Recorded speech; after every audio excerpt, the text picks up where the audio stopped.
Hello बच्चों, नमस्कार। आप सबका स्वागत है आपके अपने YouTube channel Amar's academy easy way to learn. तो बच्चों, इस वीडियो में आप सबका एक बार फिर से बहुत बहुत स्वागत है। यहाँ पे हम लोग बहुत ही बेहतरीन क्लास करने जा रहे हैं जो हमारे क्लास 10th एनसीईआरटी मैथ की बुक का एक्सरसाइज 13.3 है। मेरे प्यारे बच्चों, इसके पहले हमने 13.2 और 13.1 कंप्लीट सॉल्व करा दी है और बेसिक चीजें भी आपको समझाई थी, बताई थी। सारे फॉर्मूले जो भी आपके इस चैप्टर में यूज हुए हैं उन सारे फॉर्मूलों को डिस्कस किया था। क्यूब हो गया, घनाभ हो गया, ठीक है दोस्तों, बेलन, गोला, अर्धगोला, शंकु, इन सब के फॉर्मूले हम लोग डिस्कस कर चुके हैं। अब इस वीडियो में हमें सिंपल से क्वेश्चंस को देखना है और उन क्वेश्चन को कैसे सॉल्व करना है इस बात पे ध्यान देना है। तो समय ना खराब करते हुए हम फटाफट चलते हैं आगे की ओर, देखते हैं हमें क्या क्या पढ़ना है आज की क्लास में।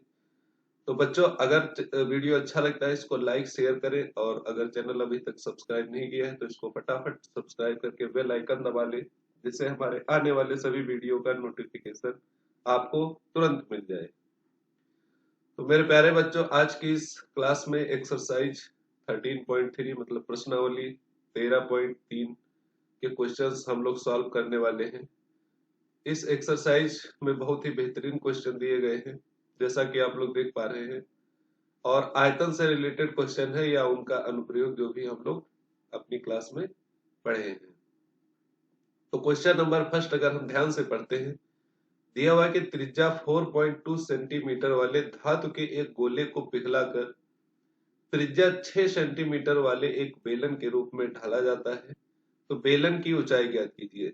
बच्चों, यहाँ पे सिंपली हमें दिया है कि एक हमारे पास मेटल स्फीयर है जिसकी रेडियस 4.2 सेंटीमीटर है और उस स्फीयर को हम लोग क्या करते हैं, मेल्ट करके, पिघला करके एक सिलेंडर बना लेते हैं और उस सिलेंडर का रेडियस 6 सेंटीमीटर आता है। तो उस सिलेंडर की हाइट क्या होगी ये हमें बताना है। क्या करना है, एक हमारे पास स्फीयर है मेरे प्यारे बच्चों और इसकी रेडियस बच्चों 4.2 सेंटीमीटर है, ठीक है। और इसको पिघला दिया गया है, मेटल का स्फीयर है मतलब कोई गोला है लोहे का, इसको पिघला दिया गया है। पिघलाने के बाद एक सिलेंडर बना दिया गया है, बेलन जिसको हम लोग कहते हैं। ठीक है बच्चों, ये बेलन बन गया। इसको पिघला के बाद हम कुछ भी बना सकते हैं इसका, क्योंकि कोई भी मेटल हो, लोहा, एल्युमिनियम, कॉपर, सोना, चांदी, उसको पिघला के हम नए नए शेप में ढाल सकते हैं। तो उसी तरह बच्चों ये क्या किया गया है कि इस लोहे के बेलन गोले को पिघला करके और एक सिलेंडर बना दिया गया है, ठोस सिलेंडर बना दिया गया है लोहे का। इसकी रेडियस बच्चों जो आई है वो 6 सेंटीमीटर आई है। अब इसकी हाइट क्या होगी ये हमें बताना है कि अगर ऐसा एक सिलेंडर बनाया जाता है तो इसकी हाइट कितनी आएगी। तो ऐसे क्वेश्चंस में बच्चों करते क्या है हम लोग, इसका कॉन्सेप्ट क्या है कि जितना भी इस गोले का आयतन है, जितना भी इस गोले का आयतन होगा, आयतन क्या होता है कि इसमें जो धातु लगी है उसकी मात्रा, तो उतनी ही धातु का ये सिलेंडर बनके तैयार होगा, मतलब उतने ही आयतन का ये बेलन बनेगा। सेम आयतन का क्या बनेगा, बेलन। तो जितना आयतन इस गोले का होगा उतना ही आयतन इस बेलन का होगा। तो इस दोनों चीजों को हम कंपेयर करके हम लोग निकाल सकते हैं कि इसकी हाइट क्या होगी। तो गोले का आयतन बराबर होगा बेलन के आयतन के बराबर। तो गोले का आयतन बराबर बेलन का आयतन। बस यही इंपॉर्टेंट चीज थी जो हमें यहाँ पे देखनी थी। ठीक है बच्चों, गोले के आयतन का फॉर्मूला हम सबको पता है, 4/3 पाई आर क्यूब होता है। और बेलन के आयतन का सूत्र बच्चों क्या होता है, पाई आर स्क्वायर एच होता है। आर इसकी रेडियस है और कैपिटल आर इस स्फीयर की रेडियस है। तो इन दोनों को अगर हम बराबर रख देते हैं, मतलब गोले का आयतन बराबर बेलन का आयतन, तो इसको अब सॉल्व कर लेते हैं तो दोनों तरफ से पाई पाई कैंसिल हो जाता है। 4/3 आर क्यूब कैपिटल आर बच्चों हमारे पास 4.2 सेंटीमीटर है, तो इसको हम 3 बार लिख लेंगे क्योंकि क्यूब है। तो 4.2 इंटू 4.2 इंटू 4.2 बराबर आर स्क्वायर एच बचा, इधर क्या बचा आर स्क्वायर एच। आर बच्चों क्या है 6 सेंटीमीटर, 6 गुणे 6। एच नहीं पता है तो एच को हमने छोड़ दिया। अब क्या करना है, ये 6 इंटू 6 इधर डिवाइड में चला जाएगा, तो इसको अगर हम डिवाइड करना चाहें तो 3 से डिवाइड कर सकते हैं। 3 1 जा 3, 3 4 जा 12, तो 4 इंटू, हम बाद में कैलकुलेट कर लेंगे, अभी सब ऐसे ही लिख लेते हैं जैसे दिया है। 4.2 इंटू 4.2 बटे में क्या जाएगा बच्चों, बटे में आ जाएगा 6 इंटू 6। इधर क्या बचेगा, ओनली एच, हाइट अब यहां से हमारे पास निकल आएगी। देखो 3 से इसको डिवाइड कर देते हैं, 3 2 जा 6 या 3 2 जा 6, और 3 से 4.2 को डिवाइड करते हैं, 3 1 जा 3, 3 4 जा 12। फिर से इस 6 को भी 3 से, 3 2 जा 6, 3 1 जा 3, 3 4 जा 12। अब 2 इंटू 2 डिवाइड, नीचे क्या बचा 2 इंटू 2, तो 2 से ये 4 काट देंगे, 2 दूनी 4, और ये 2 से 2 कट जाएगा। ठीक, अब हमारे पास बचता है 1.4 इंटू 1.4 इंटू 1.4, तो h बराबर क्या बचा 1.4 इंटू 1.4 इंटू 1.4 सेंटीमीटर। इसको जब हम लोग मल्टीप्लाई करेंगे तो यहाँ पे हमारा हाइट आ जाएगी, इसका आंसर आ जाएगा। ठीक है बच्चों, तो इसका क्यूब हम लोग करते हैं, अगर 14 का क्यूब कर लेते हैं तो 14 का क्यूब लगभग आता है हमारे पास 2744। ठीक, यहाँ 3 नंबर, 3 डिजिट के पहले दशमलव लगा है, 1 2 3, तो इसमें 3 डिजिट के पहले दशमलव लगा देते हैं यहाँ पे। तो h बराबर बच्चों क्या आ जाएगी 2.744 सेंटीमीटर। ये इसका हमारे पास परफेक्ट आंसर हो जाएगा। बस, बहुत ही सिंपल था, बहुत ही आसान था। एक बार इसको ध्यान से देखेंगे तो आपको बार बार देखना नहीं पड़ेगा और आसानी से आपको समझ में आ जाएगा। बढ़ते हैं नेक्स्ट क्वेश्चन की ओर। आज का क्वेश्चन नंबर 2 हमारा जो दिया हुआ है बच्चों, प्रश्न नंबर 2 में हमारे पास दिया हुआ है कि क्रमशः 6 सेंटीमीटर, 8 सेंटीमीटर, 10 सेंटीमीटर त्रिज्याओं वाले धातु के ठोस गोलों को पिघलाकर एक बड़ा ठोस गोला बनाया जाता है, इस गोले की त्रिज्या ज्ञात करो। यहाँ पर भी वही काम किया गया है कि एक पहले गोला है 6 सेंटीमीटर त्रिज्या का, मान लेते हैं इसकी रेडियस r1 है। दूसरा गोला है थोड़ा सा बड़ा है, इस 8 सेंटीमीटर त्रिज्या का, इसकी त्रिज्या मान लेते हैं r2 है। फिर एक और गोला है थोड़ा इससे बड़ा है, इसकी त्रिज्या हम r3 मान लेते हैं, और ये है कितनी 10। तो ये 6 सेंटीमीटर है रेडियस इसकी, इसकी रेडियस बच्चों 8 सेंटीमीटर है, और इसका रेडियस 10 सेंटीमीटर है। अब इन तीनों को पिघला करके एक बड़ा गोला बनाया जाता है। ये देखो बड़ा गोला, इन तीनों को पिघला करके एक बड़ा गोला बनाया गया। ठीक, क्योंकि पिघला देंगे, पिघला के बाद हम चाहे जो बना सकते हैं। इसका बड़ा गोला बनाया गया, इसकी रेडियस हम मान लेते हैं कैपिटल R। तो इस बड़े वाले गोले की त्रिज्या क्या होगी यही फाइंड आउट करना है, और छोटे वाले गोलों की त्रिज्या 6 सेंटीमीटर, 8 सेंटीमीटर, 10 सेंटीमीटर दी गई है। तो यहाँ पर भी वही सिंपल सा फंडा लगेगा। क्या फंडा लगेगा कि इन तीनों गोलों का आयतन जो होगा वो उस बड़े गोले के आयतन के बराबर होगा। मान लेते हैं पहले वाले गोले का आयतन V1 है, दूसरे वाले गोले का आयतन V2 है, तीसरे गोले का आयतन V3 है, और बड़े गोले का आयतन V है। तो करना क्या हमें, V1 plus V2 plus V3 बराबर कैपिटल V, क्योंकि तीनों छोटे गोलों का आयतन बराबर बड़े गोले का आयतन। तो आयतन का सूत्र सबको पता है, 4/3 पाई r क्यूब होता है। तो पहले गोले के लिए 4/3 पाई r1 क्यूब लिखा जाएगा। सेकेंड गोले के लिए सेम 4/3 पाई r2 क्यूब लिखा जाएगा। थर्ड गोले के लिए बच्चों 4/3 पाई r3 क्यूब लिखा जाएगा, और बड़े गोले के लिए 4/3 पाई कैपिटल R क्यूब लिखा जाएगा। अब यहां से 4/3 पाई जो होगा कॉमन मिल जाएगा। ठीक है, और बचेगा R1 cube plus R2 cube plus R3 cube, और बराबर में 4/3 पाई कैपिटल R क्यूब। अब दोनों तरफ से ये वाली क्वांटिटी कैंसिल आउट हो जाएगी, r1 cube plus r2 cube plus r3 cube बराबर कैपिटल R क्यूब बचेगा। r1 की वैल्यू बच्चों 6 का cube plus 8 cube plus 10 cube बराबर कैपिटल R क्यूब। इसको हम लोग सॉल्व कर लेते हैं, बस हमारे पास आंसर मिल जाएगा। तो 6 का क्यूब 216 होता है, 8 का क्यूब 8 अट्ठे 64 अट्ठे 512 हो गया, और 10 का क्यूब होता है 1000 बराबर कैपिटल R क्यूब। ये सबको ऐड करेंगे हम, जब जोड़ेंगे तो जोड़ने पर देखो क्या आ रहा है, 12 पाँच 17, सॉरी 1500 और 16 12 हो जाएगा 28, तो 1728 आ जाएगा लगभग, 1728 बराबर R क्यूब। दोस्तों इधर से क्यूब हटाएंगे तो इधर क्यूब रूट लग जाएगा बच्चों, क्यूब रूट। और 1728 किसका क्यूब रूट होता है, तो क्लास 8 में याद करवाया गया था कि 1728 किसका क्यूब रूट होता है, ये 12 का होता है। तो बड़े वाले गोले की त्रिज्या कितनी आ गई, 12 सेंटीमीटर। बस सिंपल सा था, कुछ नहीं करना है, एक बार अच्छे से समझ लोगे तो उस टाइप के भी अगर क्वेश्चन आपके बोर्ड पेपर में आ रहे हैं तब भी कर लोगे। और यहाँ से ऑप्शनल जो हमारे 20 क्वेश्चन आने वाले हैं वहां भी बहुत बेहतरीन बेहतरीन क्वेश्चन बनेंगे। हो सकता है कि दो गोलों का देके एक बड़े गोले की त्रिज्या पूछ ले और ऑप्शन दे दे 10 सेंटीमीटर 12 सेंटीमीटर 5 सेंटीमीटर। तो जाहिर सी बात है क्वेश्चन तो बहुत सारे बनने वाले हैं आपकी इन चैप्टरों से। जितना ज्यादा आप अच्छे से पढ़ लेंगे उतना ही ज्यादा आपको बेनिफिट मिलेगा अपने एग्जाम्स में। क्वेश्चन नंबर 3 बच्चों देखते हैं क्या दिया हुआ है, ध्यान से देखिएगा। क्वेश्चन नंबर 3,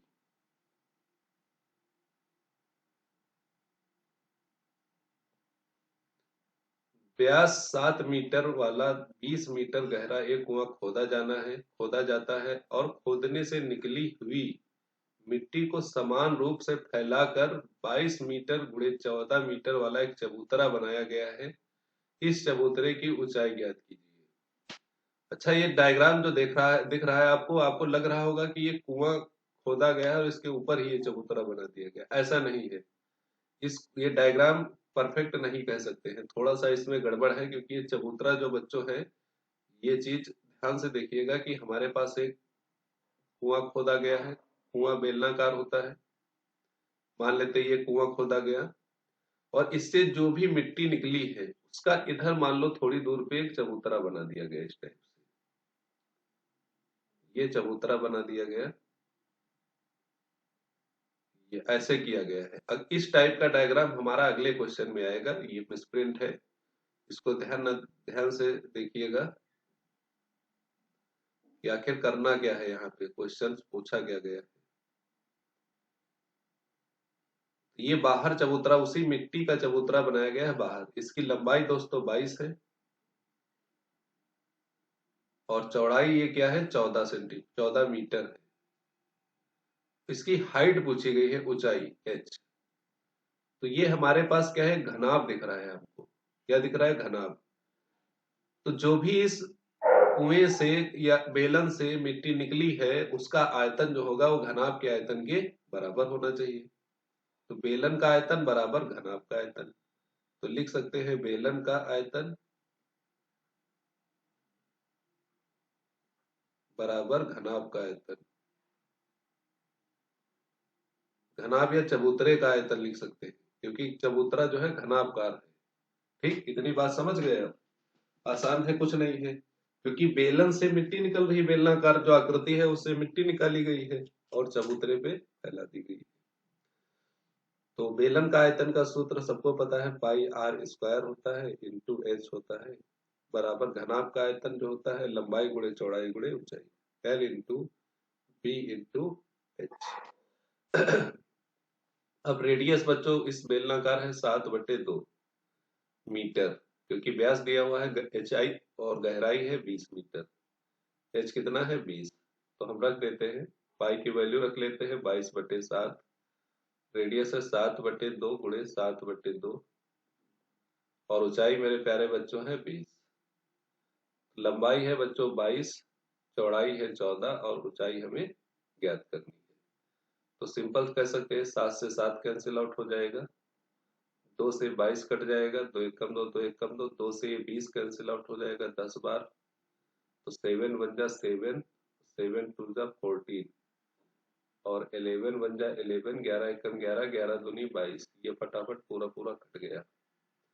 तो इधर हमारे पास लेफ्ट साइड में 10 बचता है, इधर बचेगा 4h, तो h बराबर हो जाएगा 10/4, 4 से डिवाइड कर देंगे तो 4 दूनी 8, 4 पंचे 20, 2.5 मीटर ऊंचाई आ जाएगी इसकी। चबूतरे की ऊंचाई कितनी आ जाएगी बच्चों? 2.5 मीटर। ठीक, इसका आंसर क्या हो गया? 2.5 मीटर। कुछ समस्या हो, कंफ्यूजन हो, एक बार पेन पेपर लेके बैठो और लगा के देखो, आराम से आएगा, कोई समस्या वाली बात नहीं है। तो काटना पीटना तो आसान है, आप लोग कर सकते हैं आसानी से। कोई भी प्रॉब्लम आती है तो सबसे पहले अपने आप उस क्वेश्चन को दोबारा सॉल्व करने का कोशिश करो। जो भी समस्या आती है तब उसके बाद वीडियो देखो, तब अच्छे से और समझ में आ जाएगा। नेक्स्ट क्वेश्चन देखिए, इस क्वेश्चन में देख दिया गया है कि व्यास 3 मीटर वाला 14 मीटर गहराई तक खोदा गया है कुआं है एक, इससे निकली मिट्टी को कुएं के चारों ओर, अब यहाँ पे लिखा हुआ है कुएं के चारों ओर 4 मीटर चौड़ी एक वृत्ताकार वलय रिंग बनाते हुए समान रूप से फैलाकर एक प्रकार का बांध बनाया जाता है, तो इस बांध की ऊंचाई ज्ञात करो। मतलब हमें ये हाइट पता करनी है, कितनी ऊंचाई तक ये मिट्टी फैल जाएगी कुएं के चारों ओर। ठीक ये बात हमें निकालनी है।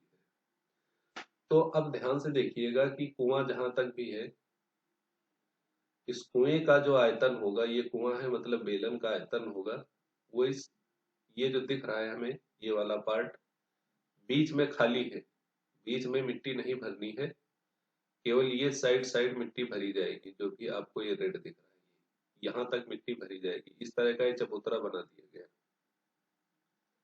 ठीक,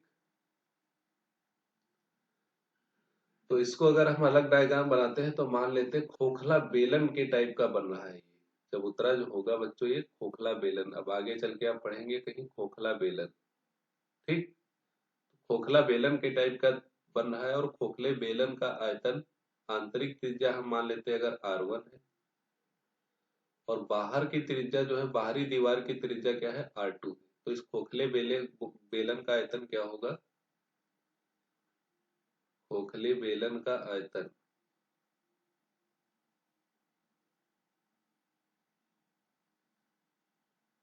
मतलब बाहर बड़े वाले बेलन का आयतन माइनस छोटे वाले बेलन का आयतन, तो बड़े वाले बेलन का आयतन होगा πr2² माइनस छोटे वाले बेलन का होगा πr1²। तो पाई अगर कॉमन ले लेते हैं तो ये R2² माइनस R1² बनेगा। बेलन का आयतन V1 मान लेते हैं, तो इतने ही आयतन में तो मिट्टी लगेगी इस कुएं की, जो भी इस कुएं को खोदा गया है। तो इस खोखले बेलन का आयतन बराबर कुएं का आयतन। अब अच्छा चलो कैलकुलेट ही कर लेते हैं कि खोखले बेलन का आयतन क्या होगा, जब इतना सॉल्व भी कर लिया है। पाई की वैल्यू तो हम लोग रखेंगे नहीं, क्योंकि पाई हो जाएगा कैंसिल। R2 बाहर की त्रिज्या बच्चों है 5.5 मीटर, क्योंकि कुएं की त्रिज्या 3 मीटर, व्यास 3 मीटर था, और जो ये बनाया गया है वो 4 मीटर चौड़ा है। 4 मीटर क्या है? चौड़ा है, मतलब इसकी चौड़ाई बच्चों जो है वो 4 है। इसको ऐसे देख लेते हैं, थोड़ा और अच्छा लगेगा। ऊपर से जब व्यू बनाएंगे तो इसकी चौड़ाई क्या है? 4 है, अंदर की त्रिज्या है 3/2, क्योंकि टोटल व्यास 3 मीटर है तो रेडियस हो जाएगा 3/2। तो बाहर वाले के अगर टोटल रेडियस हम पता करेंगे तो 4 + 3/2 हो जाएगी, 4 + 3/2। तो 4 दूनी 8, 3 11/2, ये आ जाएगा R2। ठीक, तो 11/2 का स्क्वायर माइनस R1 वही है 3/2 का स्क्वायर, क्योंकि आंतरिक त्रिज्या 3/2 है। ये इसको कैलकुलेट कर लेते हैं, कितना आ जाएगा? तो पाई 11 का स्क्वायर 121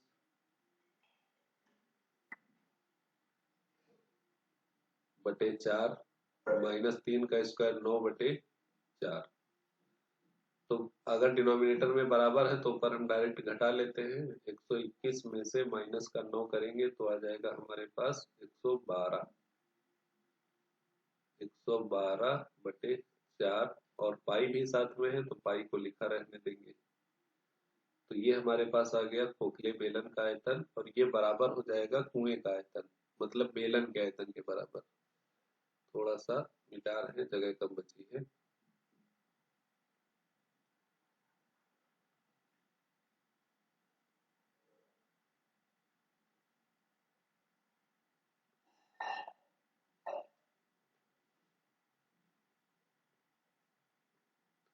तो बेलन का आयतन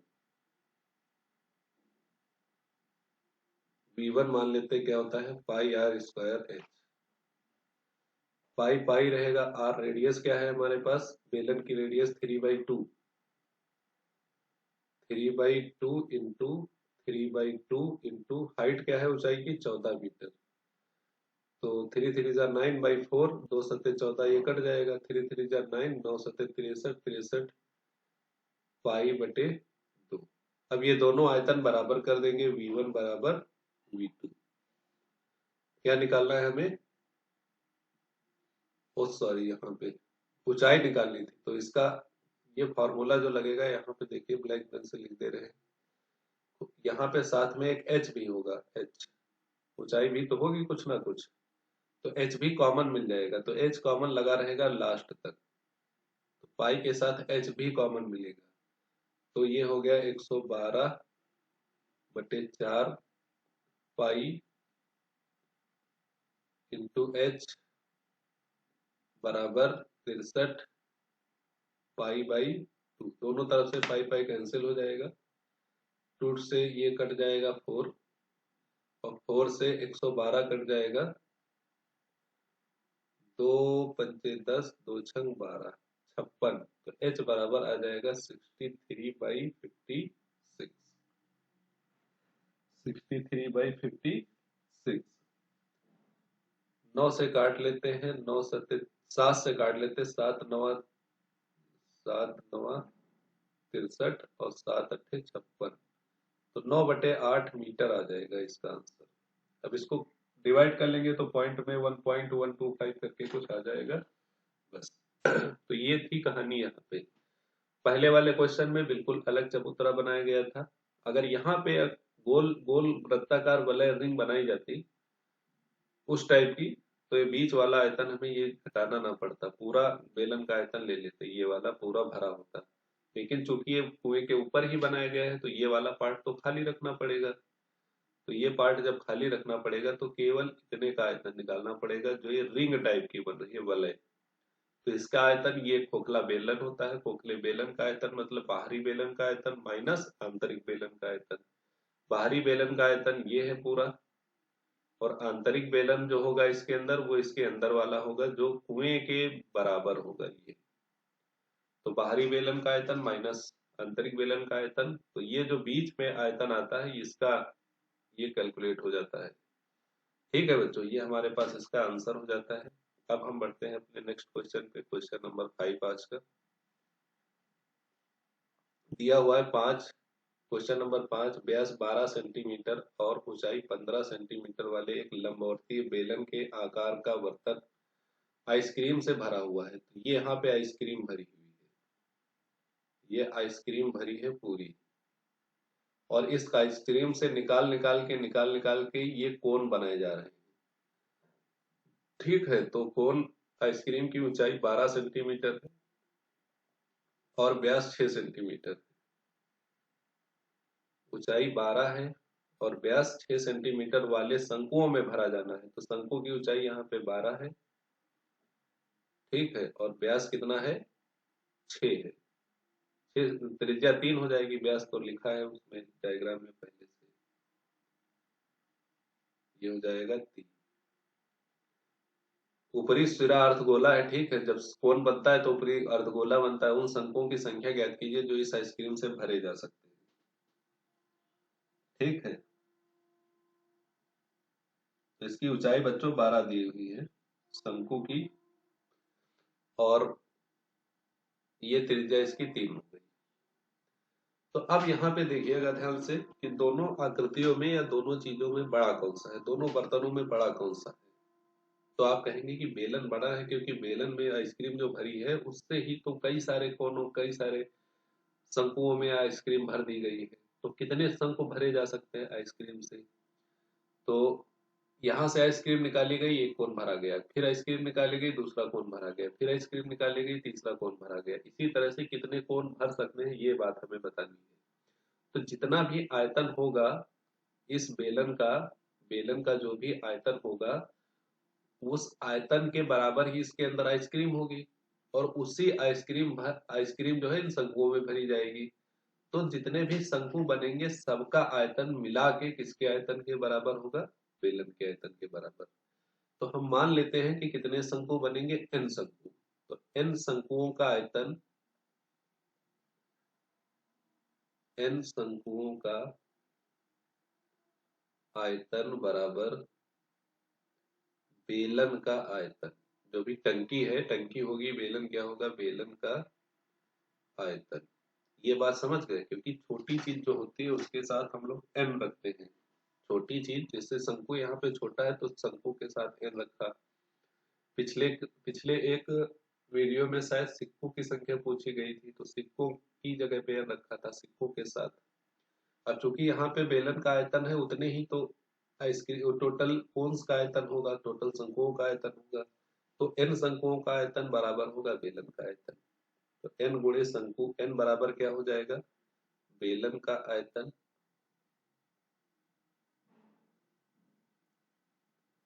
बटे शंकुओं का आयतन या शंकु का आयतन।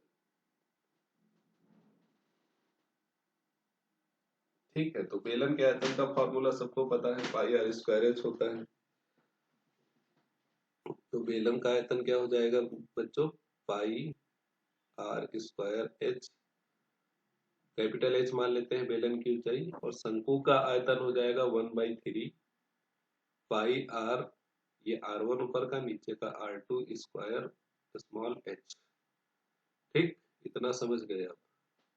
अब देखेंगे पाई पाई कैंसिल आउट हो जाएगा, 3 जो है ऊपर चला जाएगा, तो आएगा 3 R1 स्क्वायर। ऊपर क्या है, बेलन, बेलन का त्रिज्या कितनी हो जाएगी, 6, व्यास 12 है तो त्रिज्या कितनी हो जाएगी, 6।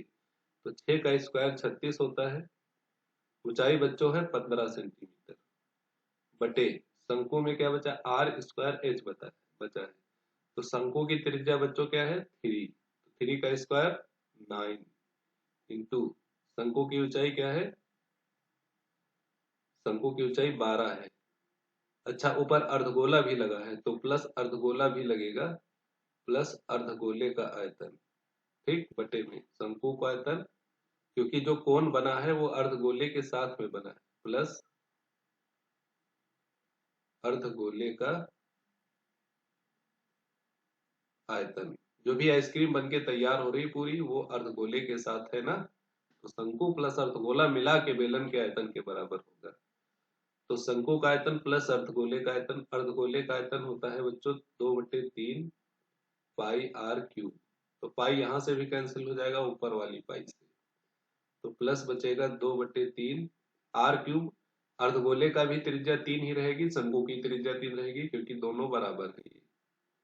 तो 3 का क्यूब बच्चों होगा, 3 त्रिका 27। तो ऊपर हमारे पास मिला 3 × 36 × 15, बटे में नीचे क्या मिलेगा, 12 9 108, प्लस 3 से कट जाएगा, 3 9 27 और 9 दूनी 18।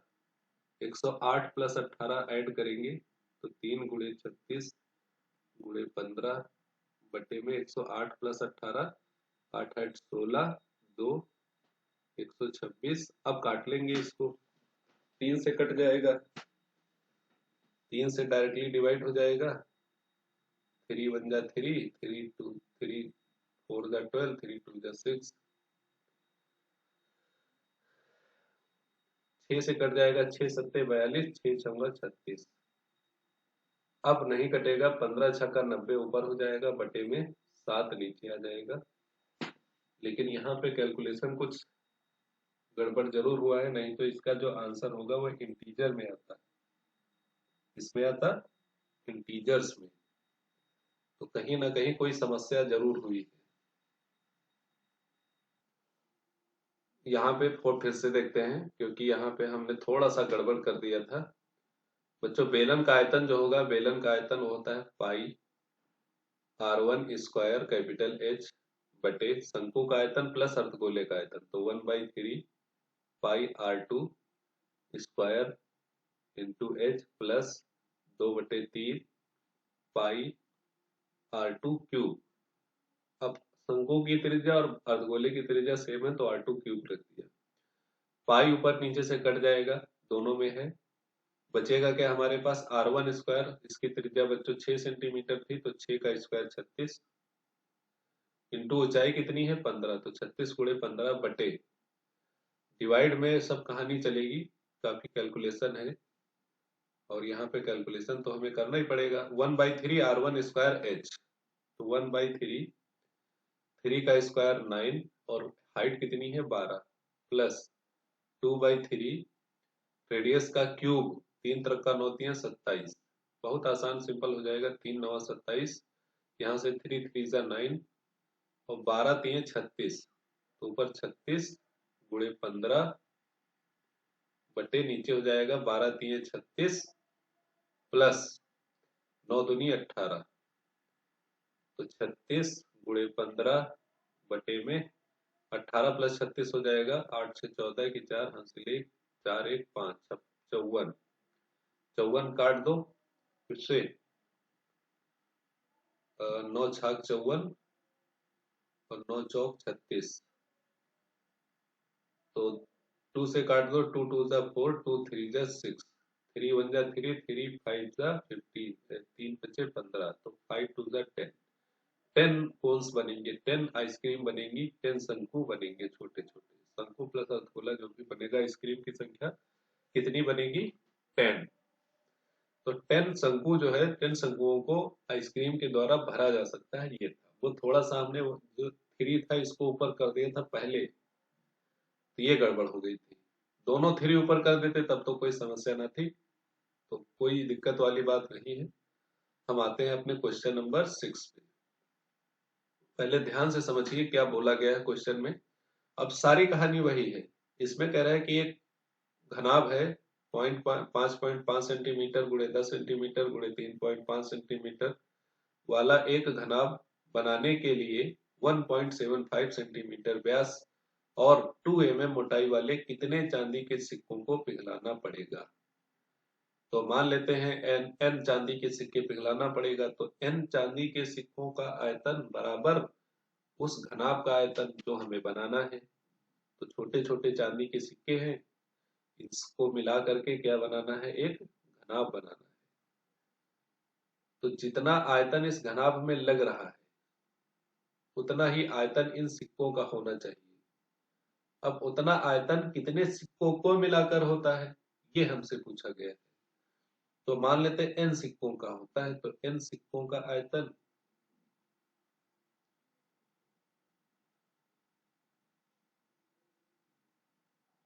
बराबर घनाभ का आयतन।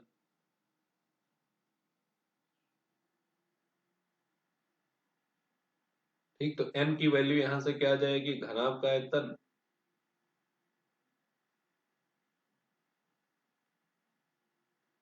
बटे सिक्कों का आयतन, या सिक्के का आयतन, एक सिक्के का आयतन, या सिक्के का आयतन। n तो उधर रह गया, अब सिक्का बचा, केवल सिक्का का आयतन, वॉल्यूम जो भी होगा। तो घनाभ का लंबाई गुणे चौड़ाई गुणे ऊंचाई होता है, सबको पता है, बच्चा बच्चा जानता है। सिक्के का आयतन, अब सिक्का बेलनाकार होता है, सिक्का जो होता है बच्चों ये थोड़ा सा बेलनाकार होता है, तो बेलन का आयतन बच्चों होगा पाई r2h। ठीक है, तो सारी इसकी वैल्यू पुट कर देते हैं। तो लंबाई बच्चों 5.5 सेंटीमीटर है, चौड़ाई 10 सेंटीमीटर है, ऊंचाई 3.5 सेंटीमीटर इस घनाभ की। और सिक्के की कहानी दे रखी है कि सिक्का जो है व्यास दिया है 1.75 सेंटीमीटर व्यास। तो क्या करेंगे, इसको 2 से डिवाइड कर लेंगे तो पाई की वैल्यू 22/7 रख लेते हैं पहले, और व्यास है 1.75/2, स्क्वायर है तो 2 बार रख देते हैं 1.75/2 इंटू ऊंचाई h, मोटाई क्या है, मोटाई मतलब सिक्के की ऊंचाई हो गई 2 mm, mm को सेंटीमीटर में बदल लेते हैं तो 2 × 10⁻⁻2 सेंटीमीटर हो जाएगा। ठीक है बच्चों, 2 × 10⁻⁻2 सेंटीमीटर इसकी ऊंचाई हो गई, 2 × 10⁻⁻2 सब सेंटीमीटर में ही है तो इसीलिए हमने -2 से मल्टीप्लाई कर दिया। अब इसको सॉल्व करते हैं, क्या आता है, देखो यहाँ पे एक तो 2 यहां से कैंसिल आउट हो जाएगा, ठीक, और 175 है, ऊपर 35 है, पहले पॉइंट हटाते हैं। देखो एक पॉइंट यहां से हटा, एक पॉइंट यहां से हटा, तो 2 पॉइंट यहां से हट गए, मतलब 2 पॉइंट ऊपर से हटे तो 1 पॉइंट नीचे का, क्योंकि 1.75 यहाँ पे 2 डिजिट थे, ऊपर एक एक डिजिट है तो दोनों पॉइंट 1 से हट गए। अब ये वाला पॉइंट जब हम हटाएंगे तो ऊपर 2 जीरो ऐड करना पड़ेगा, ठीक। तो अब ऊपर हमारे पास बचता है ये 2 और 7 को भी ऊपर पहुंचा देते हैं, तो 55 × 10 × 3500 × 2 × 7, और ये 10⁻⁻2 ऊपर जाएगा तो ये भी 100 हो जाएगा, 100 और ऊपर आ जाएगा। बटे में क्या मिलेगा, बटे में बचेगा 22 × 175 × 175, ये मिलेगा। 11 से 11 बचे 55, 11 दूनी 22, और ये 2 से ये वाला 2 कैंसिल हो गया। कैलकुलेशन देखे रहना, वैसे अपने आप सब कर लोगे, कोई समस्या नहीं। 5 एकम 5, 5 3 15, 5 25, 35 बार में चला गया। अब ये 35 पूरा कट गया इस 3500 से, तो ऊपर 100 बचेगा ये, ठीक। तो 22 खत्म, 175 ये वाला एक खत्म। अब ये 175 बचता है तो इसको भी पहले 5 से हम लोग काटते हैं, 7 से तो कटेगा नहीं, 7 दूनी 14, 1500 कट जाएगा, 7 एकम 7, 7 दूनी 14, 7 बचे 35, 25, और 25 से 100 को काट देते हैं, 25 चौके 100 हो जाएगा। नीचे का कट गया, ऊपर बचा, मल्टीप्लाई कर लो। ऊपर बचता है ये 10, 100 और 4, तो 4 बचा, एक 10 का 1 जीरो, 100 के 2 जीरो, 4000। क्या गया, 4000। कुछ ज्यादा लग रहा है, 4000 नहीं बचना चाहिए था।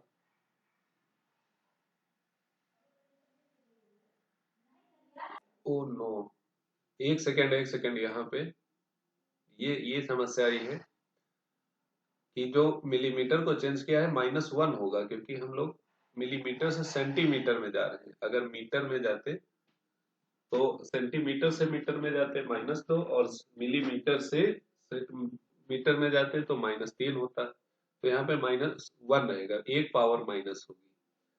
तो ये बात ध्यान रखना, थोड़ा सा कंफ्यूजन हो गया। अब ये जब ऊपर जाएगा 10 की पावर -1, तो यहाँ पे केवल एक जीरो आएगा, एक जीरो, ठीक। तो ये वाला 10 और ये वाला 10 मिला के 100 हो जाएगा, और 100 को 25 से काट देंगे तो 4 बार में जाएगा, तो एक जीरो खत्म हो जाएगा, 400 सिक्के आएंगे यहाँ पे। कितने सिक्के लगाने पड़ेंगे, 400 सिक्के पिघलाने पड़ेंगे, तब ये घनाभ बन के तैयार होगा जो हमें रिक्वायरमेंट है। तो याद रखिएगा, मिलीमीटर में थोड़ा सा कंफ्यूजन था। कंफ्यूजन क्या समझ, मतलब वो ध्यान नहीं दिया गया, क्योंकि मिलीमीटर से मीटर में ले जाना होता है तो 10⁻³ और सेंटीमीटर को मीटर में ले जाते हैं तो 10⁻², और मिलीमीटर से सेंटीमीटर में करेंगे तो 10⁻⁻1। बस सिंपल सा था, आ गया क्वेश्चन। अब इसका सॉल्यूशन आप देखेंगे तो पता नहीं कैसे कैसे लोग कराया करते हैं। सबसे बेहतरीन सॉल्यूशन है, बहुत ही अच्छा। कोशिश करिएगा आप भी इसी तरह से सॉल्व करके आइएगा, और आंसर 100% आपका सही आएगा। क्वेश्चन नंबर 7 पे आते हैं। दिया हुआ है कि 32 सेंटीमीटर ऊंची और आधार त्रिज्या 18 सेंटीमीटर वाली एक बेलनाकार बाल्टी रेत से भरी हुई है। इस बाल्टी को भूमि पर खाली किया जाता है और इस रेते की एक शंक्वाकार ढेरी बनाई जाती है। यदि शंक्वाकार ढेरी की ऊंचाई 24 सेंटीमीटर हो तो इस ढेरी की त्रिज्या ज्ञात करो। तो एक बेलन है, बेलनाकार बाल्टी है हमारे पास और उसमें रेत भरी हुई है। क्या भरी हुई है? अब इस रेत को उलट दिया जाता है और उस रेत का एक शंकु बनाया जाता है जो आपको दिख रहा है। कह रहा है इस शंकु की ऊंचाई अगर 24 सेंटीमीटर है और आधार आधार तो दिया नहीं है, त्रिज्या और ऊंचाई, ये त्रिज्या दिया नहीं है, इसको हम निकालेंगे। रेडियस और तिर्यक ऊंचाई ये दोनों चीजें हमें कैलकुलेट करनी। तो पहले ही बताया है बच्चों कि जितना आयतन इस बेलन का होगा उतना ही आयतन इस शंकु का होगा। भले ही शेप बदल जाए, आकार बदल सकता है, बट आयतन नहीं बदलेगा। पृष्ठीय क्षेत्रफल बदल सकता है, ठीक है, क्योंकि बेलन का पृष्ठीय क्षेत्रफल कुछ और होगा और शंकु का कुछ और होगा, लेकिन आयतन मतलब उस पदार्थ की मात्रा, अरे भाई रेत तो उतनी ही है जितनी बाल्टी में रेत थी, उतनी ही शंकु में रेत लगेगी। पूरी की पूरी रेत यूज कर रहा है। जैसे पीछे हमने बताया कि गोले को पिघलाकर बेलन बना दिया गया, उसमें से कुछ कम ज्यादा नहीं किया गया है, मात्रा उसकी कम ज्यादा नहीं है, इसीलिए हम लोग आयतन को बराबर लेते हैं क्योंकि आयतन चेंज नहीं होता है। उसका कैलकुलेटिव जो न्यूमेरिकल्स वैल्यू होगी, गणितीय मान, वो नहीं चेंज होता है। फॉर्मूले सबके आयतन के अलग अलग होते हैं, वो बात अलग है। तो यहाँ पे क्या लगेगा बच्चों? बेलन का आयतन, बेलन का आयतन बराबर शंकु का आयतन। कोण का वॉल्यूम, शंकु का आयतन। तो बेलन का आयतन बच्चों होता है पाई आर स्क्वायर एच और शंकु का आयतन होता है 1/3 pi R one square capital H. इसकी रेडियस हम लोग आर मान लेते हैं सिंपली और इसकी रेडियस आर वन मान लेते हैं।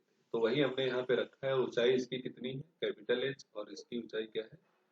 Small H. ये सब दिया हुआ है कि 32 सेंटीमीटर ऊंची बाल्टी है, तो इसका एच हो जाएगा बच्चों 32 और त्रिज्या 18 सेंटीमीटर है। इस बाल्टी की त्रिज्या बच्चों कितनी है? 18 सेंटीमीटर है। ठीक है, 32 सेंटीमीटर ऊंची 18 सेंटीमीटर त्रिज्या वाली बेलनाकार बाल्टी रेत से भरी हुई है। अब इसको 24 सेंटीमीटर ऊंचाई वाला एक शंकु बना दिया गया है। तो दोनों तरफ से देखो बच्चों, पाई पाई कैंसिल आउट हो जाएगा। इसका आर है 18 का गुणे 18 क्योंकि 18 स्क्वायर इंटू एच। ऊंचाई बच्चों कितनी है? 32 बराबर 1/3। इसका रेडियस निकालना है हमें, R one square into H दिया है 24। 3 से कट जाएगा, 3 × 8 = 24। ये 8 बच्चों इधर बटे में आ जाएगा, तो 18 × 32/8 इधर क्या बचेगा? R one square. तो 8 × 4 = 32, 8 × 4 = 32। स्क्वायर हटाएंगे तो इधर अंडर रूट लग जाएगा, तो आर वन बराबर हो जाएगा √18 × 18 × 4। 18 × 18 का वर्गमूल 18 होगा और 4 का वर्गमूल बच्चों क्या होगा? 2। तो 18 दूनी 36 आ गई इसकी रेडियस। वो पहले से लिख दी गई थी, लेकिन रेडियस आर क्या आ गई इसकी? 36। अब एच पता है, आर पता है, तो इसकी एल नहीं निकाल सकते हो। एल का सूत्र क्या बताया गया था? याद करो, तिर्यक ऊंचाई शंकु की √, R square plus H square. तो आर मतलब 36 का स्क्वायर, एच मतलब 24 का स्क्वायर। ठीक है, इसको स्क्वायर करके ऐड कर देंगे तो आ जाएगा हमारे पास। तो 36 का स्क्वायर क्या होता है बताओ फटाफट? 36 का स्क्वायर क्या होता है? 1296। 24 का स्क्वायर 576। ये सब याद होना चाहिए आपको। इसको ऐड करेंगे तो कितना आएगा हमारे पास? 1872। अब 1872 किसका रूट होता है? किसी का नहीं होता है। तो इसको हम लोग गुणनखंड कर लेते हैं 1872।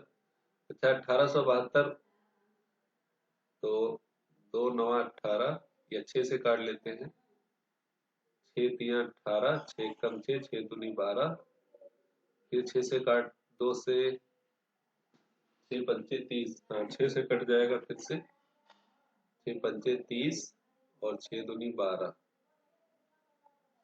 और 2 से काट लेते हैं, 2 दूनी 4, 2 छंग 12, 6 दूनी 12 रूट 13 आ जाएगा। कितना आ जाएगा?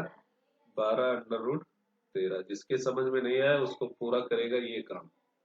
ये काम जब पूरा करोगे तब पल्ले पड़ेगा 12 अंडर रूट 13 कैसे आया। क्योंकि बच्चों 6 का जोड़ा बनेगा, एक 2 का जोड़ा बनेगा, उसके बाद 13 बच जाएगा। तो 6 का अंडर रूट 6, 6 गुणे 6, 6 का जोड़ा 1 6, एक 2 का जोड़ा 6 दूनी 12 और अंडर रूट में 13। तो फिर ये ऊंचाई भी आ गई, इसका रेडियस भी आ गया, काम खत्म, हमारा काम हो गया। हम चलते हैं अगले क्वेश्चन पे। आप यही बैठ के सोचिए, थोड़ी देर सोचेंगे? नहीं नहीं, अगर समझ में नहीं आया है तो दोबारा वीडियो को रिवर्स करो, फिर देखो, आएगा क्यों नहीं, बहुत आसान है। क्वेश्चन नंबर 8 पे आते हैं। आ जाओ भैया, क्वेश्चन नंबर 8, आज का question number second last. 6 metre चौड़ी और 1.5 मीटर गहरी एक नहर में पानी 10 किलोमीटर प्रति घंटा की चाल से बह रहा है। 30 मिनट में यह नहर कितने क्षेत्रफल की सिंचाई कर पाएगी, जबकि सिंचाई के लिए 8 सेंटीमीटर गहरे पानी की आवश्यकता है। तो एक खेत है, खेत,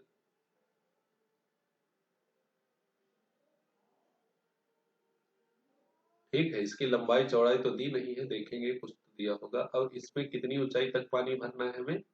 8 सेंटीमीटर गहरा पानी भरना है इस खेत के अंदर। तो ये खेत एक घनाभकार बन जाएगा। क्या बन जाएगा? घनाभकार।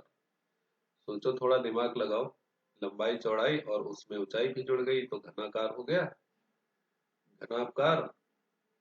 तो जो भी इस नहर में पानी आ रहा है, नहर की नाली में जो भी पानी आ रहा है, ठीक है, इस नहर की नाली में जो भी पानी इसमें गिर रहा है खेत में, तो उस पानी का मतलब इस नहर की नाली का आयतन बराबर इस खेत का आयतन होगा। अब कितनी देर चलना है वो टाइम बताएगा कि कितनी देर पानी आए जो एक खेत 8 मीटर ऊंचा, 8 सेंटीमीटर ऊंचा भर जाए। तो नाली का जो आयतन होगा उस खेत के बराबर के रखना है, और नाली में वो पानी कितनी देर चलेगा वो बात है कि कितनी देर तक पानी चले कि, हाँ, यह नहर कितने क्षेत्रफल की सिंचाई कर पाएगी। तो क्षेत्रफल निकालना है हमें यहाँ पे। क्षेत्रफल, ऊंचाई जबकि कितनी है? 8। तो क्षेत्रफल क्या होता है? लंबाई गुणे चौड़ाई। तो लंबाई गुणे चौड़ाई क्या है? क्षेत्रफल, इसको हम मान लेते हैं x। ठीक, लंबाई गुणे चौड़ाई क्या होता है? क्षेत्रफल x, क्षेत्रफल मान लेते हैं। इसका आयतन क्या होता है बच्चों? किसी भी आकृति का आयतन होता है क्षेत्रफल गुणे ऊंचाई, क्षेत्रफल गुणे ऊंचाई। तो क्षेत्रफल x है और ऊंचाई कितनी है? ऊंचाई 8 है। तो ये जो घनाभकार खेत बन गया है बच्चों हमारे पास, इसका क्षेत्रफल कितना है? x और ऊंचाई क्या है? 8। इन दोनों का गुणा कर देंगे तो क्या जाएगा? आयतन। मतलब खेत का आयतन x गुणे 8 मिला। ये कहानी यहाँ पे थोड़ा सा समझने वाली है। बात तो यहीं पे फंसती है कि आखिर क्षेत्रफल क्या है और ऊंचाई कैसे क्या होगा। तो ये फॉर्मूला हमेशा हर आकृति के लिए लगता है, पहले भी हमने बताया था। हमारे पहले वीडियो में देख सकते हैं कि किसी भी आकृति का जो आयतन होता है वो आधार का क्षेत्रफल गुणे ऊंचाई होता है। तो यहाँ पे आधार का क्षेत्रफल गुणे ऊंचाई। अब क्षेत्रफल क्या है? खेत का क्षेत्रफल, खेत का एरिया है। ऊंचाई है उसमें पानी की ऊंचाई। तो टोटल आयतन जो हो गया x गुणे 8 हो गया। अब ये जो टंकी आ रही है इसका आयतन क्या होगा? अब टंकी क्या है? ये भी एक घनाभकार है। तो लंबाई गुणे चौड़ाई गुणे ऊंचाई। नाली का आयतन, नाली का आयतन भी यही होगा, नाली का आयतन। तो लंबाई कितनी है? 6 मीटर। लंबाई बच्चों, ये पानी, पानी की लंबाई, ये लंबाई ली जाएगी 10 किलोमीटर। तो लंबाई हो जाएगी 10 किलोमीटर, मतलब 10,000 मीटर, 10,000 मीटर। और चौड़ाई कितनी है? बी कितना है? बी है पानी का आयतन, एल हो गया ये, और बी कितना हो गया? 6 मीटर चौड़ा है। और गहराई एच कितनी है? 1.5 मीटर। और टाइम कितना लगना है ये हमें निकालना है। तो नाली का आयतन गुणे टाइम, नाली का आयतन ये मान लेते हैं V2। तो V2 इंटू P बराबर V1। तो V2 लंबाई गुणे चौड़ाई गुणे ऊंचाई हो जाएगी, क्या हो जाएगा, लंबाई 10,000, चौड़ाई है 6, ऊंचाई है 1.5 इंटू P बराबर V1 है X गुणे 8। तो यह नहर कितने क्षेत्रफल की ऊंचाई कर पाएगी, और टी 30 मिनट दिया है, 30 मिनट मतलब आधा घंटा। तो टी की जगह हम रख सकते हैं 1/2। देखो सब कुछ तो दे रखा है हमें, कोई कमी तो है नहीं। भगवान ये ऊपर वाले ने सब कुछ दे रखा है, तब भी आप लोग घबराते क्यों हैं। आधा घंटा 1/2, 30 मिनट है, आधा घंटा होता है, 1/2 कर दिया उसको। अब करना क्या है, 2 से काट लो इसको, 2 तिये 6, 8 बटे में आ जाएगा। तो 10,000, 15 तिये 45, 4.5 हो जाएगा ये, बटे 8। 8 से काट दो, 8 एकम 8, 2 बचेगा, 8 दूनी 16, 8 पंच 40, तो 1250 ये पॉइंट हटाएंगे, ये जीरो कट जाएगा, 45 गुणे 125, 125 गुणे 45। तो यहाँ से आ जाएगा एरिया, बस कुछ नहीं करना है। यहाँ से हमारे पास क्या आ जाएगा, एरिया। ठीक, इसको मल्टीप्लाई कर देंगे तो लगभग आ जाएगा 56.2500। अब देख लीजिएगा, आसान है, कोई समस्या वाली बात है नहीं, इसमें आसानी से आ जाएगा। बाकी यूनिट कन्वर्जन की कोई और बात है नहीं, वही किलोमीटर को मीटर में चेंज करना था बस। तो मीटर स्क्वायर इसका क्षेत्रफल आ जाएगा। हेक्टेयर में पता करना है तो 10,000 से भाग कर देंगे, 56.25 हेक्टेयर आ जाएगा। शायद आंसर एनसीईआरटी की बुक में ये दिया है, हेक्टेयर। 10,000 से डिवाइड कर देते हैं हेक्टेयर में। ठीक, कुछ नहीं करना। Question number last, question number 9 आते हैं। ना समझ में आया है तो बताइएगा, फिर से आपको करा दिया जाएगा क्वेश्चन, कोई समस्या नहीं है, क्योंकि ऑफलाइन में तो आप फटाफट पूछ लेते हैं दोबारा, लेकिन यहाँ पे कोशिश रहती है कि सारी चीजें एक्सप्लेन कर दी जाए ताकि आपको समस्या ना हो। क्वेश्चन नंबर 9 को ध्यान से देखिएगा। एक किसान अपने खेत में बनी 10 मीटर व्यास वाली और 2 मीटर गहरी एक बेलनाकार टंकी को आंतरिक व्यास 20 सेंटीमीटर वाले एक पाइप द्वारा नहर से जोड़ता है। यदि पाइप में पानी 3 किलोमीटर प्रति घंटा की चाल से बह रहा है तो कितने समय बाद टंकी पूरी भर जाएगी। मतलब इसमें पानी आ रहा है 3 किलोमीटर प्रति घंटा, मतलब 1 घंटे में 3 किलोमीटर लंबाई पानी चलेगा। तो अगर इस बेलन का आयतन या इस टंकी का आयतन देखें तो यही पानी इसमें जा रहा है, तो इसी बेलन के आयतन के द्वारा टंकी का आयतन पूरा भरा जाएगा। तो छोटा ये है, छोटा क्या है, ये नली है, पाइप है, तो इसके साथ हम लोग टी का गुणा करेंगे समय का। तो बेलन का आयतन, बेलन या नली का आयतन जो भी कह सकते हैं, बेलन का आयतन गुणे टी बराबर टंकी का आयतन। टंकी भी बेलनाकार है वैसे, टंकी का आयतन 10 मीटर व्यास है तो रेडियस 5 इसका दिया हुआ है। R1 मान लेते हैं क्या है, 5 सेंटीमीटर, 5 मीटर है, और 2 मीटर गहरी है। हाइट इसकी बच्चों कितनी है, 2 मीटर गहरी है। H कितना है, 2 मीटर गहरा है। आंतरिक व्यास 20 सेंटीमीटर, इसकी रेडियस R2 बच्चों तो हमारे पास हो जाएगा 10 सेंटीमीटर हो जाएगा, क्योंकि व्यास 20 दिया है, और सेंटीमीटर को मीटर में अगर हम बदलेंगे तो 10 की घात -2, मतलब 100 से भाग करेंगे इसको, तो ये 0.1 आ जाएगा, क्योंकि बदल लेते हैं मीटर में, क्योंकि बाकी जो यूनिट है मीटर में ही दिया हुआ है। 0.1 मीटर आ जाएगा R2 आंतरिक व्यास। और वही ऊंचाई इस टंकी की टोटी की लंबाई, ये जो नली है बच्चों, ये नली की लंबाई हो जाएगी 3 किलोमीटर। L बराबर 3 किलोमीटर, 1 घंटे में 3 किलोमीटर पानी जाता है, तो कह सकते हैं 3000 मीटर पानी आएगा 1 घंटे में। ठीक, 3000 मीटर पानी आएगा 1 घंटे में। तो कितने घंटे लगेंगे, कितने टाइम लगेंगे, तो वही घंटा ये है टी का जो गुणा किया गया है। तो बेलन या नली का आयतन बच्चों pi R square H, pi R2 square H2 या लंबाई दी है तो लंबाई हम लोग रख सकते हैं, कोई समस्या वाली बात नहीं, क्योंकि इस नली की लंबाई है, जो नली है उसकी आंतरिक बेलनाकार पाइप इसकी लंबाई है, लंबाई और ऊंचाई एक ही चीज होती है, एल रख लेते हैं, गुणे में टी आ जाएगा, समय कितना समय लगा है बराबर बड़ी टंकी का आयतन, तो बड़ी टंकी का आयतन पाई R1 स्क्वायर एच। टी निकालना है, टी को इधर रखो, बाकी इधर डिवाइड कर दो, तो पाई R1 स्क्वायर एच बटे में क्या जाएगा, ये पूरा पाई R2 स्क्वायर एल, पाई R2 स्क्वायर एल, पाई पाई कैंसिल हो जाएगा।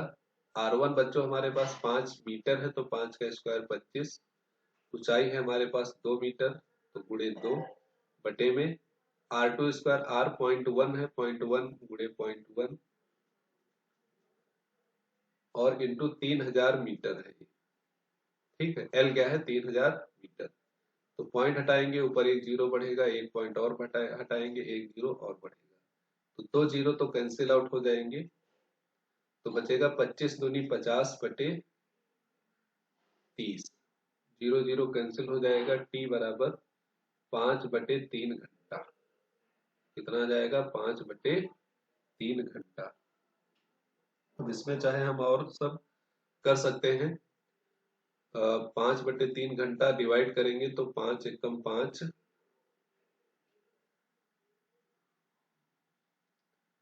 घंटा है, इसको अगर हम मिनट बदल लेते हैं तो 5/3 गुणे 60, हाँ ऐसे ही समझिए तो ज्यादा आसान रहेगा, 3 दूनी 6, 100 मिनट हो जाएगा।